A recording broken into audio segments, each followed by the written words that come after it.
ni ibihe bintu bine utagomba kugira isoni mu buzima bwawe cyangwa se udakwiriye kugira nyine isoni kumva ko utewe ishema nabyo ukumva nyine ibyo bintu nta soni biguteye kandi wumva ko byari biteye isoni. Don't be shy at 4 things. 1. Hari ibintu bine Old udakwiriye clothes. kugira isoni. Ikintu cya mbere udakwiriye kugira isoni ni iki? Ya myambaro uvuga ngo ni ya myambaro ishaje, ya myambaro nyine ya kera, ya myambaro uvuga ngo irakuze kuri wowe, ya myambaro nyine uvuga ati sinayambara. Iyo myambaro ntabwo ukwiriye kuwagirira Because isoni. your clothes don't define your talent.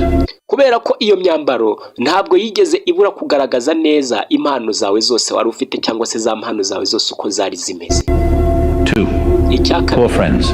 za nshuti uvuga ngo ni abakene, za nshuti nyine uvuga ngo bana bariya ni abakene, ariko nyine ni inshuti nyine tu, ni inshuti zawe muri cya gihe nawe wari ukennye, izo nshuti mwari muri kumwe n'ubu, ndetse izo nshuti zimwe hari ubwo zikiza zikagusuhuza, ari abantu nyine bamara kuzamuka bagera mu ntera bakavuga bati ngiye runaka ko wagenda kose ntabwo nakongera kumwiteza, sinakongera kuvugana nawe, ugasanga nyine umuntu atangiye kujya yihunza za nshuti za kera muri bya bihe nyine byari bimugoye.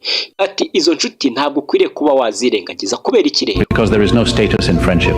Ntabwo mwagiranye umubano cyangwa se ntabwo izo nshuti nyine mu gihe mwari muri kumwe n'izo nshuti ntabwo ari ukubera ko wenda ari ufite izina cyangwa wari umeze gute, ni inshuti nyine mwabanye uko wari utaragira izina cyangwa se utaramamara, utaragira nyine ubutunzi, utarakomera. Izo nshuti rero ntabwo ukwiriye guterwa isoni nazo.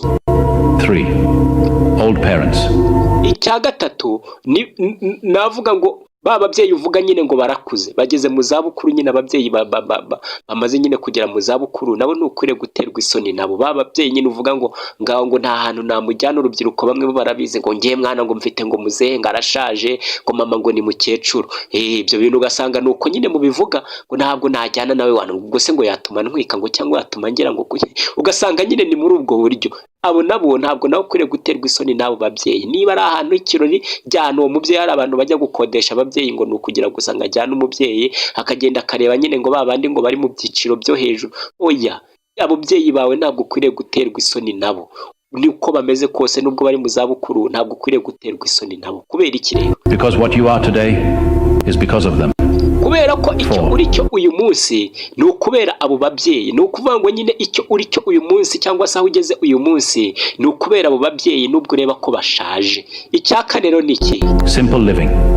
Because success can't be judged by ikindi cya kane, bwa buzima uvuga ngo buroroheje cyangwa se bwa buzima uvuga ngo nyine ngo buno buzima bucishije bugufi, buno buzima nyine bwa buzima nyine uvuga ko utabamo, ubwo aho nabwo ntabwo ukwiriye guterwa isoni nabyo, kuko ni ukuvuga ngo mbere y'uko ugera aho wari uri byanga byakunda nyine hari ubuzima nyine ubuvuga ati ubuzima bumenyekanye kuri njye mwana